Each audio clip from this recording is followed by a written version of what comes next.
Welcome back, everybody. It's Gordon Carrell at Contact Victory Gear, and I have TGO, the great one, with us again. And we have also we've wrangled our R&D manager Brian Luna to sit in on this segment. Last time we introduced Rob to the team, and we talked a little bit about holsters. We said we are going to talk about mag pouches this time, and Rob, I'm going to let you take it away. So, mag pouches.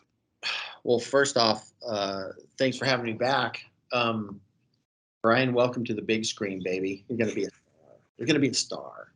When I went to Comp-Tac the first time and saw how the whole program worked, how they were able to develop things, how much more technologically advanced they were than places I'd been in the past, immediately kind of, kid in a candy jar or kid in a candy store. I felt like, Willy Wonka. So wait a minute, we can do damn near anything here. So we started talking about mag pouches. And of course, this isn't just me, Gordon. You're as bad as I am about this. Oh, Brian knows. Brian knows. Right. We're always looking, what can we do? What's the next step? What makes it better? What makes it, better is the wrong word. What makes it different to fit a specific need? And the critical phase in that is somebody has an idea. Light bulb goes off and like, let's make a mag pouch that does a different thing. And at some point, somebody actually has to do the work to make that happen. In this case, Brian, the engineer, is who you bring in on that. So, once again, I was amazed at how quick things could happen. I'm used to things working in molasses, and gave him an idea for a mag pouch. Took something I kind of made out of a bunch of parts and said, hey, let's make a triple mag pouch. Randy said, you only need 2. And I said, nah, we want 3. Because then 3 is perfect for IDPA, because 3 gives you, that's how many you're allowed to have in IDPA. And then 2 of those setups would work perfect for my single stack USPSA usage.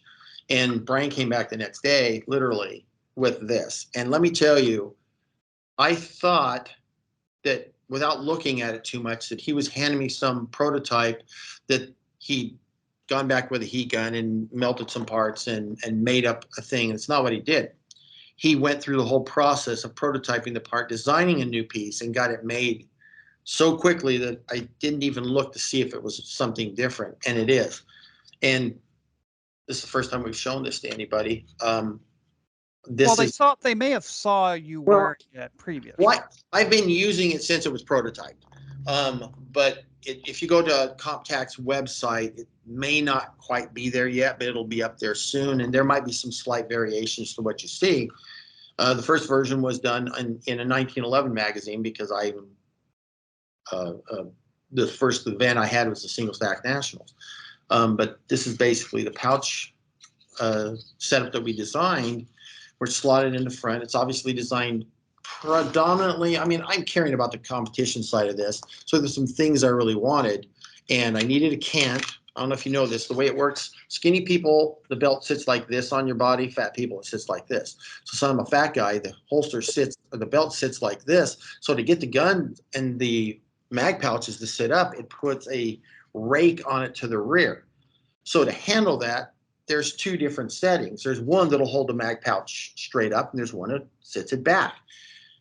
But it's just amazing what can be done with a little, well, if you have a Brian, right? So Brian, here's my interest is, so we sat there and I talked to you for 5 minutes, and then you brought this back to me. What happened between those periods of time? A lot of mechanical design. Actually, I think it was an initial 5 minutes. It was kind of a blur of time, and then I pulled you a couple more times.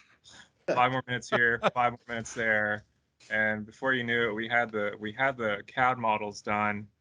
Had the rest of our team, because the R&D team here is a bunch of kind of like Keebler elves. We just kind of do magic, and we each have our own specialty. So it was really a team effort to get that done for you as fast as we did. But it surprised myself how well it worked. But part of it was you made it so easy, because you told us exactly what it's for, exactly what the intended use is, and that really makes it easier for us, because we know how to how to streamline all of that. Well, it's amazing that in just that period of time you can knock one off, and I'm sure there'll be alterations and little things done over it. But for a first effort, I got. How much detail can we talk about on this, Gordon? You want to tell them, show it to them? I mean, I know it's not We could on the website, but I mean, there's some stuff I really wanted in a mag. show it to them. Show them the whole. Show them everything. Just don't talk about how we did it, because that's the Okay. Well, I still don't know. I walk away and it comes back. I don't know how it happens. There's magic. If you go through that door right over there and look for Brian, you know what you find? Magic. I don't know what you find. I don't know how they do it. But so there's things I wanted. I wanted that cant. What? How many degrees is that, Brian? 20. It's a little more than. It's 20 degrees. I call it this much, and there's a measurement for you. How I mounted it and how I wanted everything done. But there's so much involved in it. If you'll notice that the mag pouch itself, the mouth is. Am I showing it good enough? You can see it. Yep, the flare. There's a flared position to it, and that makes it easier to put the mag pouches or put the mags back in the pouch. The spacing is got to be just right, because you don't want them spread so far apart that they go too far around your body, but you need enough room to be able to grab one magazine and not have it interfere with the one behind it. The carrier, which really didn't give much guidance at all on that, and he just kind of hit it right off the pop or right off the bat, is a 3-position carrier, and there's some flexibility. So depending on where you put it on your belt, this one's set up with loops. I'm sure we're going to experiment with other things too, but as a first effort, this has proven to be phenomenal. And it's just interesting because we think of something like a mag pouch as being kind of an innocuous additional piece, almost an afterthought by some people. Some people carry mags in their pockets. In the competition world, Gordon and I can both tell you that the reloads sometimes are more important than the draw. And everything's the clock ticking. So you think about it. So when we spend tens of thousands of rounds practicing to cut our break times down between targets 5/100ths of a second and cut 2 or 3/100ths of a second off of our split times, one botched draw or one botched reload in a match can be catastrophic to the performance. So we're fighting for hundreds over here, and then I drop a magazine on the ground because I couldn't reach it properly, or trying to reinsert a magazine in if you're an IDPA shooter and using the carrier as for a tactical load. Those are seconds going away, seconds, and we're fighting for tenths and hundredths. So getting the mag pouches, in this case for the competition environment, is what I'm specifically talking about, is critical to the overall performance. It'd be like only worrying about speed and not worrying about accuracy in shooting. I mean, our scores are a combination of the speed and the accuracy, and that's the whole package to the mag pouch. I also think that this mag pouch itself is going to lend itself really well to the concealment market. It has a lot of leeway in withdrawing the magazine. If they're in there, they're not falling out, right?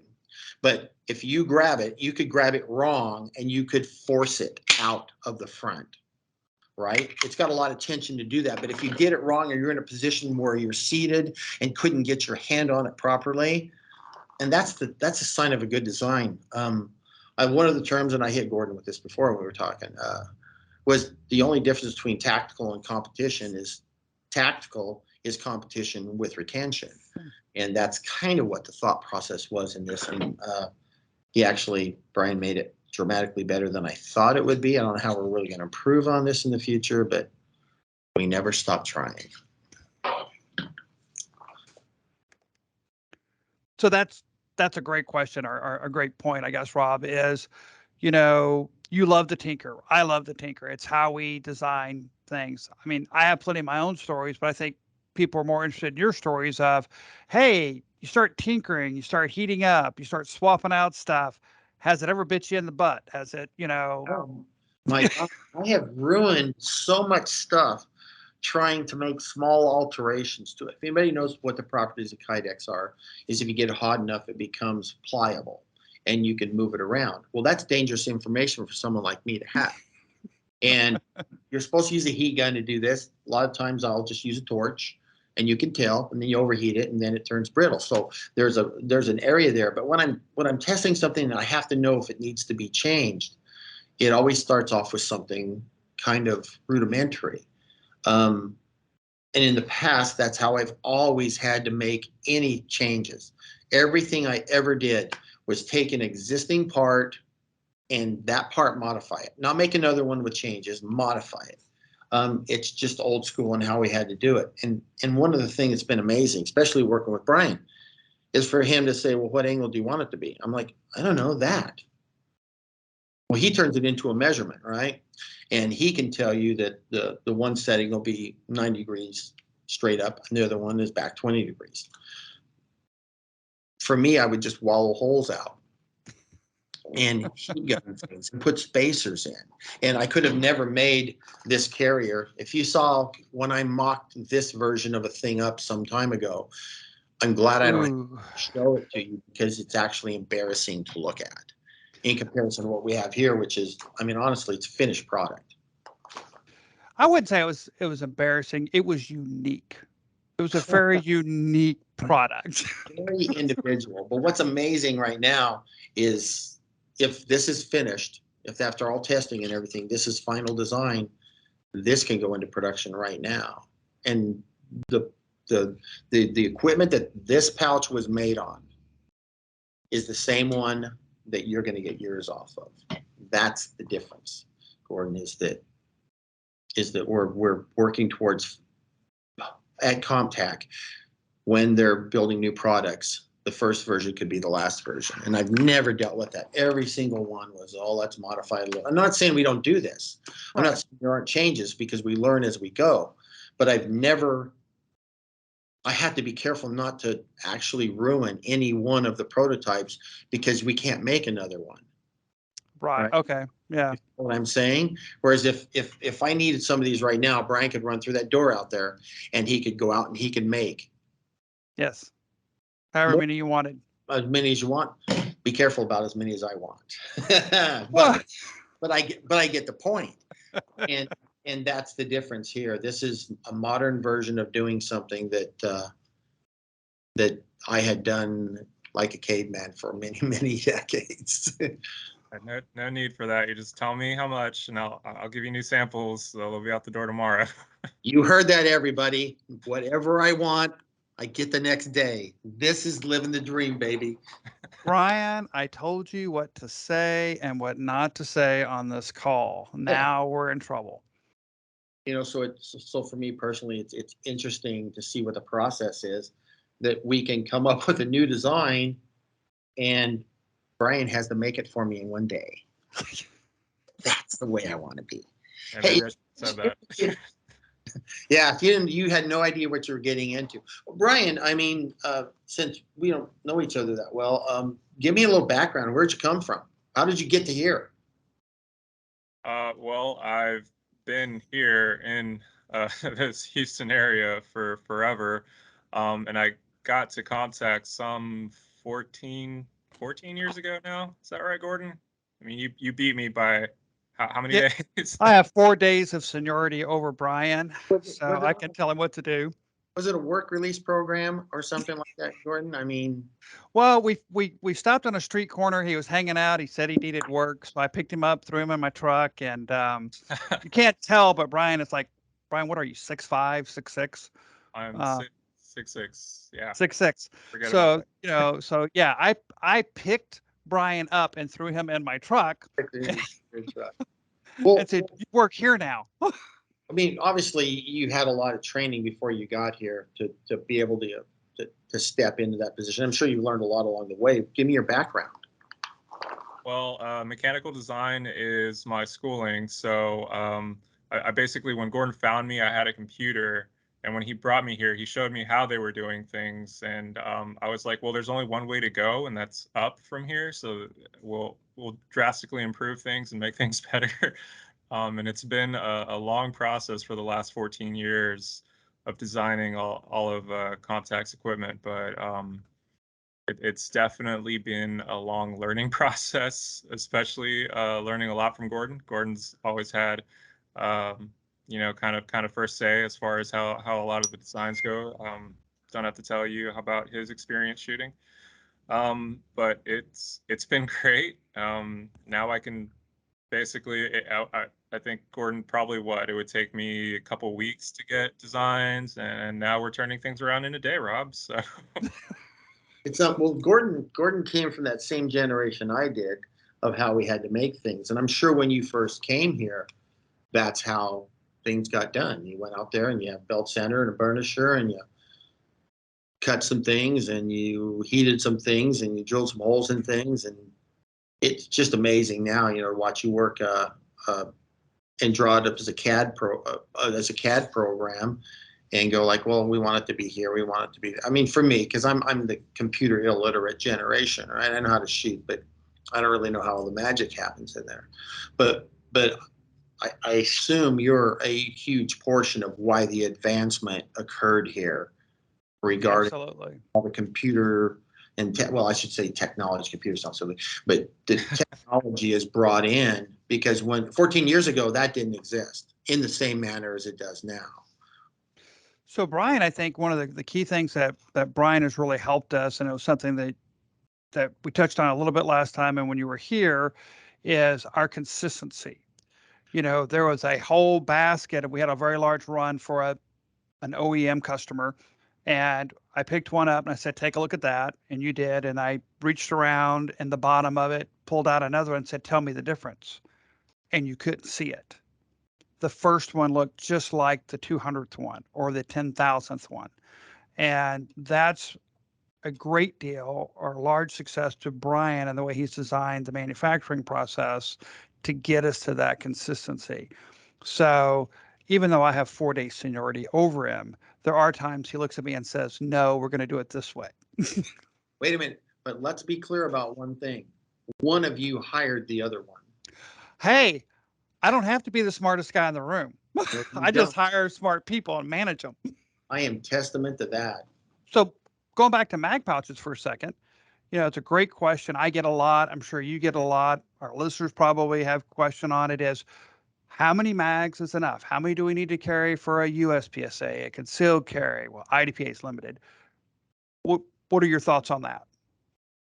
Um, well, I'm reminded of a story that a buddy of mine, an ex-Delta guy, told me once, and he said 530 rounders is never enough. And nobody ever complains about having too many rounds. But Until you're hauling them. Exactly, until you're carrying them. So having said that, let me hit it from the competition standpoint first. It's the easiest one to address. For IDPA, it's simple. You're allowed to have 3 magazines. There's the one in the gun, and then there are the 2 you have on your pouch, in your pouches, and that's all you're allowed to have. And you're allowed to have 1 mag that's a partially loaded mag or whatever to top the gun off with, but you have 2 on the pouches. So an IDPA, we need 3. So the 1 goes in the gun, you load the gun, and you have 2 other pouches. So that's the max you need for IDPA. In USPSA, it really comes down to the division you're shooting. I predominantly shoot single stack, and I predominantly shoot the 8-round major variation. And for that, through the course of the match, and we have small, medium, and large courses of fire, most of the time you'll use 3 magazines to 4 magazines as an average on a course of fire. So you're doing several reloads, but you don't plan on things going right. You plan on things going wrong. So you take a potential 32-round course of fire. I've got 9 in the gun and the 8-round magazines. At that point, I need 5 minimum, because you know how the deal is. It'd be great if we shot 8 loads, shit. It doesn't work that way. Sometimes you're going to shoot 4 here and you're going to shoot 6 there. So you're dropping in USPSA a lot of mags on the ground that have ammo. So as a rule, you need a minimum of 5 on your belt, plus the one that's in the gun. So I always carry an extra one, because from experience, I have many, many times dropped magazines on the ground while trying to load.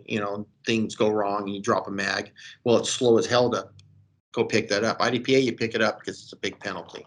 But in USPSA, you let it go and you keep moving. So I carry 6 on the belt for USPSA, and I carry 3 on the belt for IDPA.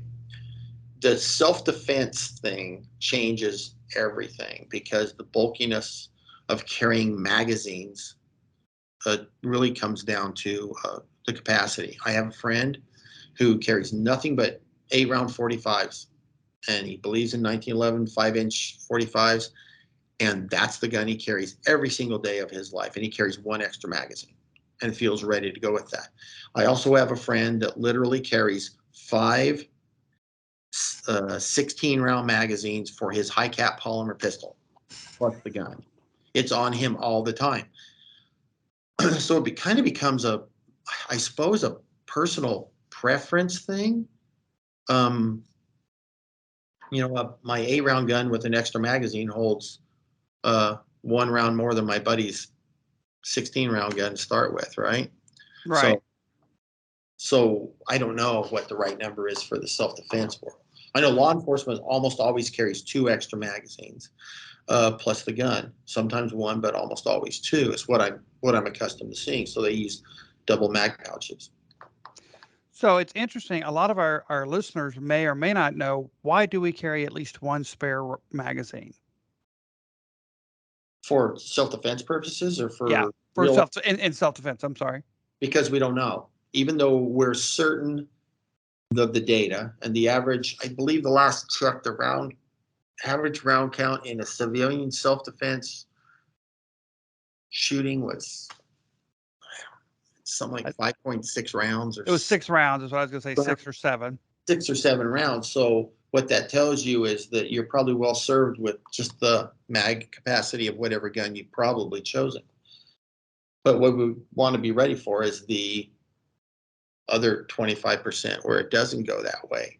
And then better reason for it is no matter how good we make the gun, no matter how or reliable it is, things still happen. We in under pressure, I've seen people make mistakes, and I've seen them drop magazines, and I have seen them induce malfunctions.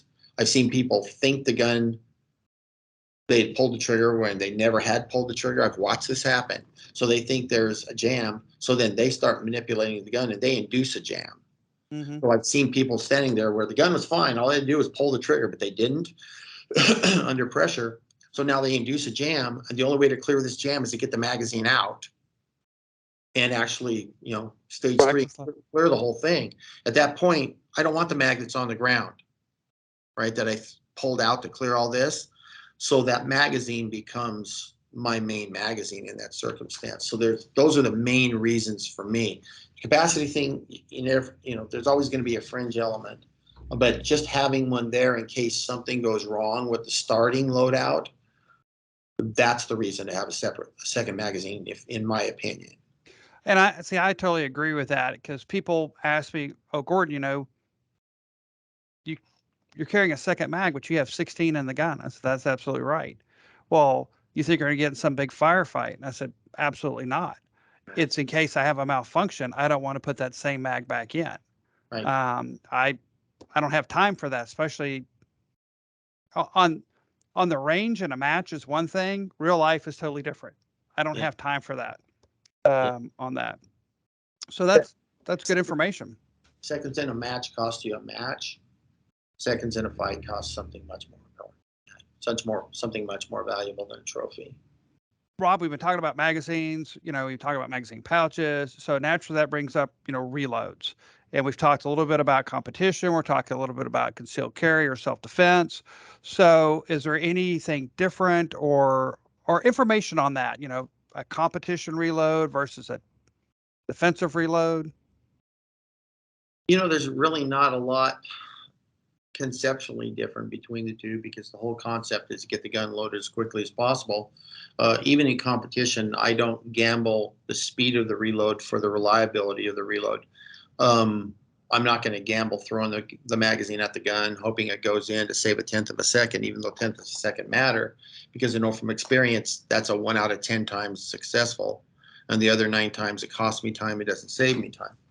In a fight, when I teach people the defensive side of this, the tactical and law enforcement military, when they're doing a reload, something's gone wrong. Okay, you can start off with something's gone wrong, so the gun won't fire anymore. So we have to deal with the fact that the gun's not firing. It's because it's empty, or it's because it's jammed, or whatever the reason is. So then we all address that as the reload. You know, the traditional tap rack bangs and all that. That doesn't always solve it, and sometimes the gun is empty or it's jammed in a manner that it won't work. So when I teach people defensive reloads, I'm not after the last little fraction of a second in that one. What I need them to do is get the gun loaded as quickly as possible. But I don't take chances on it. So I hold the magazine firmly. I would never do a tactical load under pressure. That's just a competition technique. But I would make sure that when I draw the magazine, that I'm grabbing the magazine firmly and solidly, so I'm not throwing it on the ground. I'll take a chance on that in a match. I won't take a chance on that in a real life situation. So whereas we're going for magic 1.5 second reloads in a competition world, I'm not looking for that in that other circumstance, because the gamble for the extra half a second to be quicker on the reload, while could be critical, doesn't weigh out strongly enough to beat dropping the magazine and failing to get the gun loaded at all, right? Or losing the magazine. And when we drop it on a range, it's laying right there. I can get it. In a fight or a street and you're running or things like that, the magazine will be gone. And now you basically got a pretty ineffective hammer in your hand. And therefore, I want reliability in the reloads. So when I do self-defense classes, I don't time them for reloads. I time them for how long things take, but I don't time them and say we need to push a reload, take some time off the clock. I say we need to make sure that every time you load this gun, you get it loaded as quickly as possible. If that takes you 3 seconds, then it takes you 3 seconds to work on getting quicker. But we start with consistency. In a competition environment, if you're doing an El Presidente in a USPSA match and you're not doing your load in second and a half, you're not going to go fast enough to be competitive. So there I'll take kind of a gamble.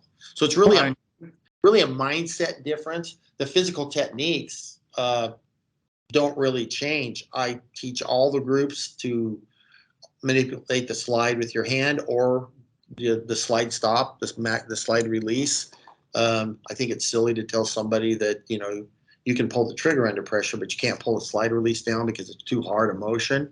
But that's fine if that's how you feel about it. You want to manipulate the slide like this.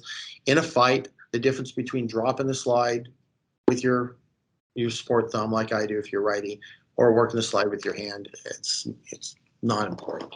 As long as you do it right. I see a lot of people induce malfunctions by pulling the slide back and then riding it forward. Yep. And you just have to be careful of that. When you're pulling the slide release, you can't do that. It just slams forward. Super. So we're going to wrap this episode up, but what you and I were talking about before we start recording was on our next, maybe start going over some, tips on, we covered holsters. Let's do, what's a great way to, the proper way to draw? What do we need to look for to get a fast, effective draw reliably on that? But at the same time, our listeners, if you have the ability or if you choose, give us some feedback. What are things you want to hear from Rob, or you want to hear about Comp-Tac and how we do things, and what are some opportunities for us to help solve some of the issues of the world as far as gear goes? Because Brian will do it in a day and have it up and running. Everybody out there, no matter what I want, Brian will do it in a day. You heard him say that earlier. So, for Rob. For Rob, what? Oh, that's right. I get a half a day. You've gone second man on the totem pole on this thing. As rightfully so, bowing down to the great one, the TGO. Thanks everybody for listening and joining in on us. Rob, thanks for sitting in. Brian, appreciate your input as always. And he is a master at making magic for us. So everybody have a great day, and we'll talk to you guys next time. Thanks.